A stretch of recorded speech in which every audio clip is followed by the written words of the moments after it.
కానీ ఆయనకి గజాననుడు అని పేరు, లేదా పరమశివుని యొక్క కుమారులలో పెద్దవాడు అని పేరు.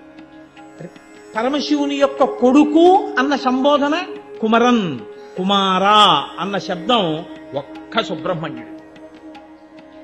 ఈ ఇద్దరికీ లేనిది శివుడి యొక్క కుమారులలో ఆర్యన్ ఒక్క అయ్యప్ప స్వామికి. ఆర్యన్ అంటే పూజింపదగినవాడు. ఎందుకని ఆయన పూజింపదగినవాడయ్యాడో తెలుసా అండి? స్కాందం చాలా ఆశ్చర్యకరమైన విషయం చెప్తుంది. శబరిమలై, మలై అంటే పర్వతం. పర్వతం అంటే పర్వతం అంతా అయ్యప్ప స్వామి గుడి కాదు, పర్వతం చాలా పెద్దది.